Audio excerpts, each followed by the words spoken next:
Hello, welcome to my channel.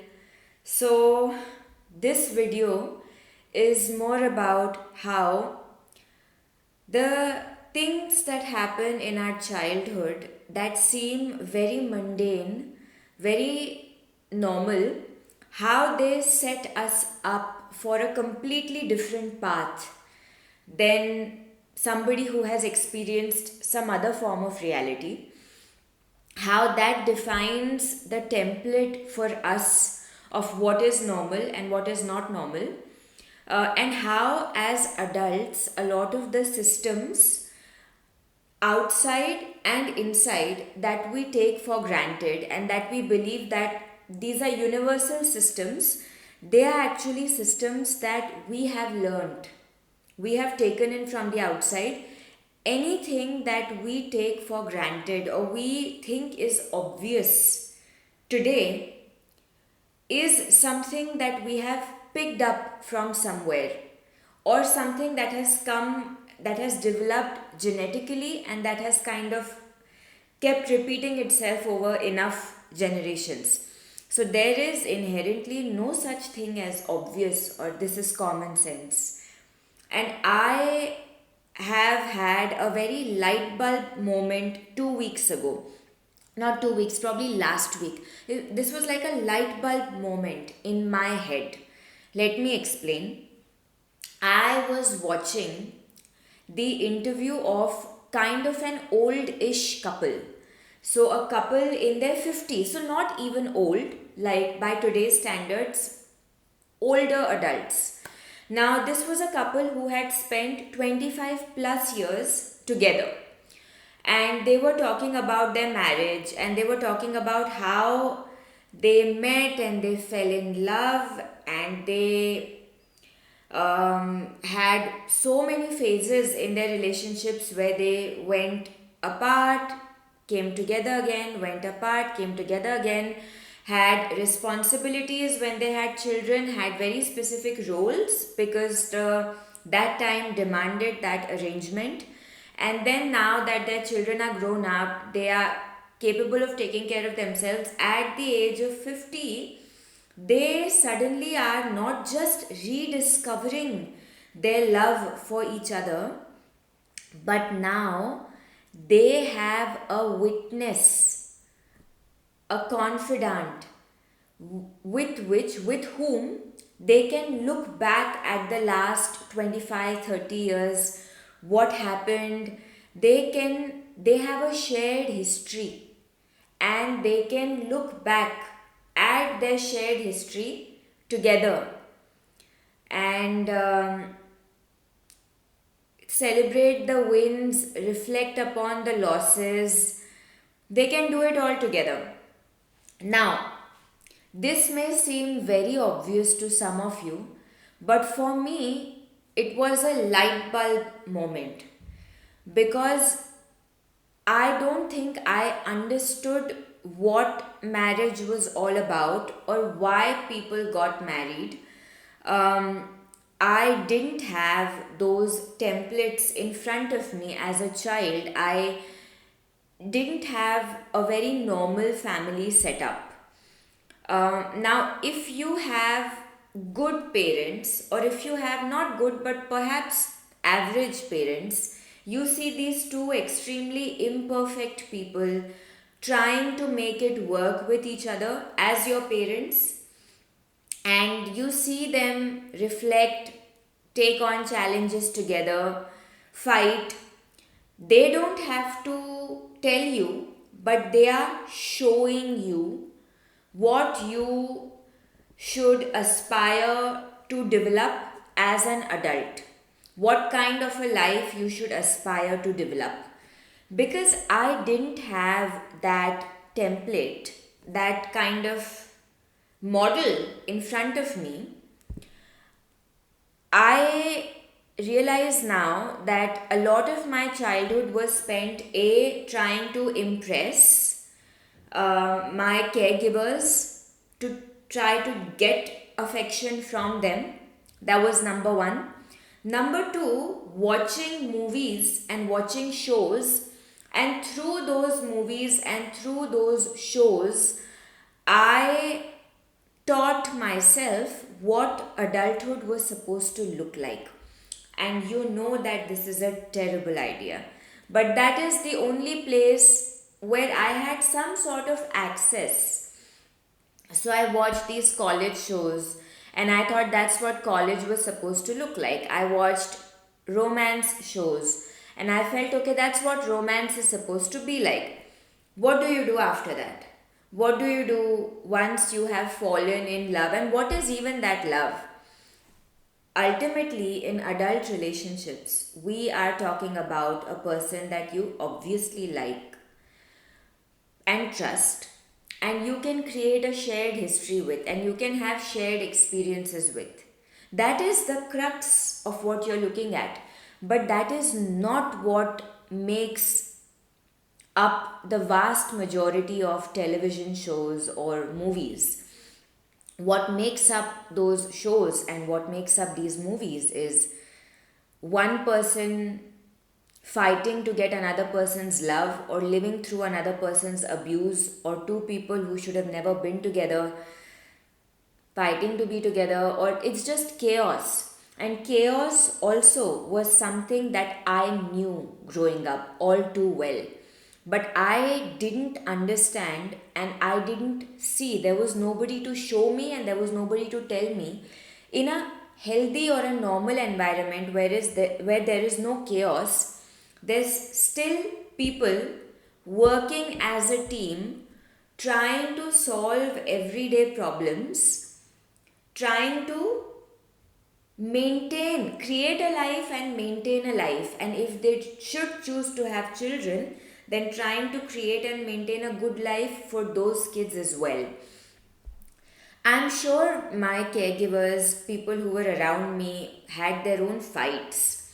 But I was never a witness to people trying to make it work in a healthy way. I didn't grow up in an environment where parents have that kind of a communication with their children. And also, I didn't have the typical conventional parental house. So, something that is so obvious to a child who has grown up with that, this is what a relationship is supposed to be, this is what a marriage is supposed to be, is something that I kind of discover at the age of 30. I'm a month away now from being 31.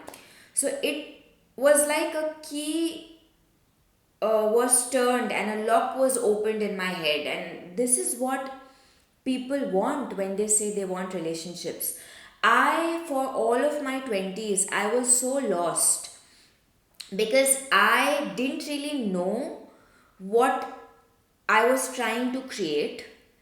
I knew what I had learned from shows or what I had learned from my own dysfunctional relationships growing up, and I was trying to kind of create out of scratch something that looked like some show had told me it was supposed to look like.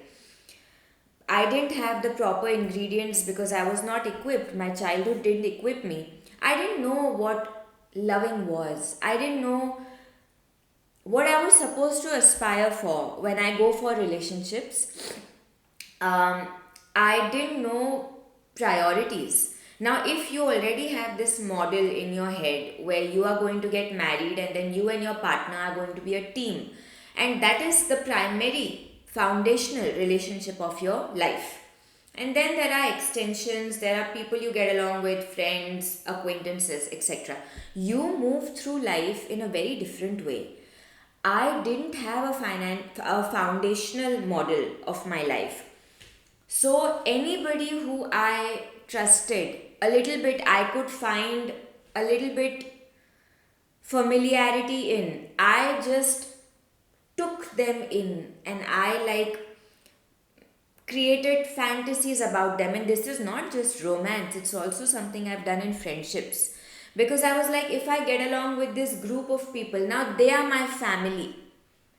Because I'm not living with this knowledge that eventually I'm going to find a person, I'm going to get married, and that is going to be my primary relationship.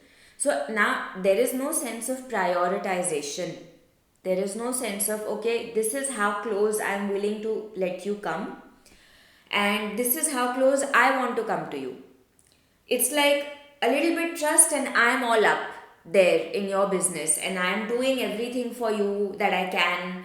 And I thought that is how communities are built, because I had never seen like roles being assigned, and there was no model. I was trying to create my own model. And I remember now in my college, I saw a few people who were moving with such clarity. They knew that for relationship, I need this, and this, and I need this shared experience, and I need this person who's at this level and willing to do this.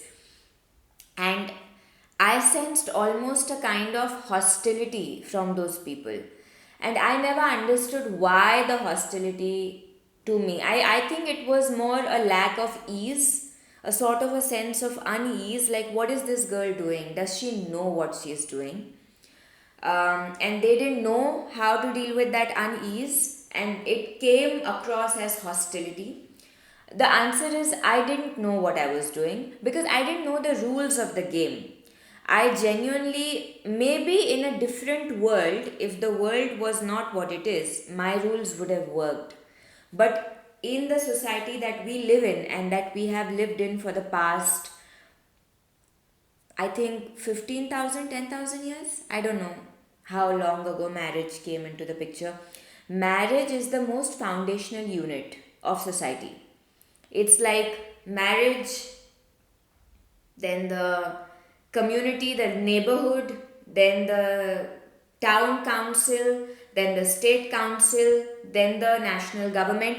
Marriage is an administrative unit, for the lack of a better word.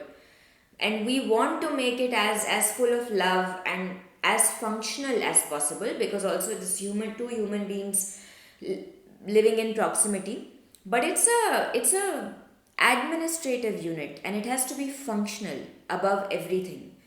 And I didn't know that. I borrowed all my ideas about love from the outside, because there was no love that I was experiencing as such. No functional love. Yeah, the answer is, I didn't know what I was doing. I was trying to find community, but I didn't know what community would look like. I didn't know what would be fair expectations. What are expectations that are fair? And what are expectations that are too much? And if I do have a fair expectation, how do I recognize when those expectations are not being met? And then I'm like, okay, this is not working for me. Bye bye.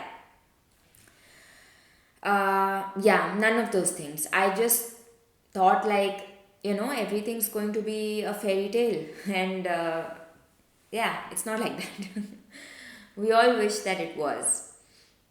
But this kind of made me feel like a lot of the things, that if you have a functional childhood, you get a lot of those things handed down to you. Like this thing that I discovered, oh, this is what marriage is supposed to be. This is why people get married. They don't get married so that they are less lonely. Of course, you hope that you are less lonely. But this used to be one of the things that I always said. It's not like somebody sitting next to me doesn't mean that I no longer feel lonely, I no longer feel depressed. Yes, exactly. And that's not always the point. You hope that you find somebody who loves you, or who is there for you with all the good intention, so at least partially your loneliness, the burden of it becomes less. But there is no other human being who can go inside your heart and go inside your mind and face your own emotions for you. That is something you are always going to have to do for yourself until your very last breath.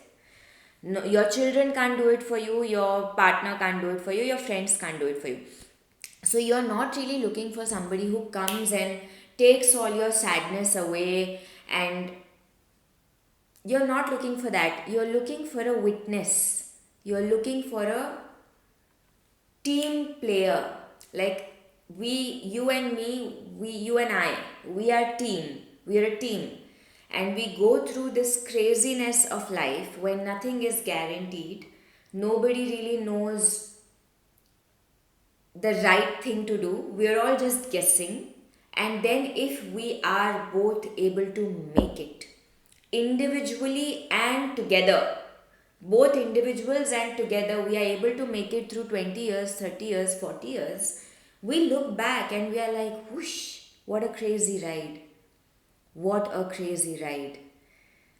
You want a witness to everything that's going on in your heart. That is what people aspire for. It may or may not be fruitful in the same way, it may not come to fruition in the same way, but that is what people, I think, look for. And that's why they don't look for such deep intimacy in friendships. They don't look for such deep intimacy in other relationships. I didn't have this model, and I always looked for deep intimacy in my friendships, and that kind of always um, leaves you burnt, because you are dealing with people who mentally don't ascribe this equation the same kind of value that you have ascribed it. They may still ascribe friendship certain value, but it's not like you do. And as long as society is marriage centered, which I think it will be, at least for the next few thousand years, marriage is not, maybe I'm wrong, maybe a few hundred years, I don't know. I do think marriage and the dynamics around it are changing. But now I've begun to at least understand what people mean when they, it's a long shared history. And ultimately, it is shared history that binds you with people, because that's why it's kind of difficult to let go of siblings normally. Friends dump each other, boyfriends, girlfriends dump each other. When people are done with you, they dump you. You leave them, and people go a full 180 when they change. It's a complete, like, from almost like forcing you to be with them. They can be like, please don't cling on to me, like, chill.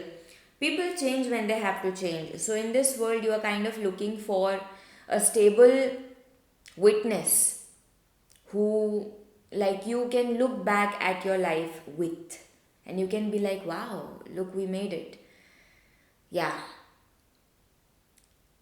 so obvious, but took me 30 years to understand.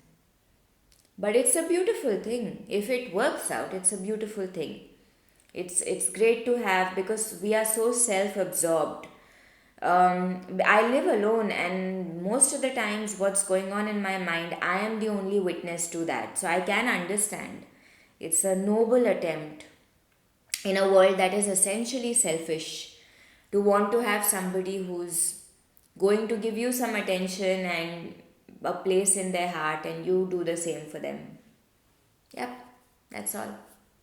Bye bye. See you next time.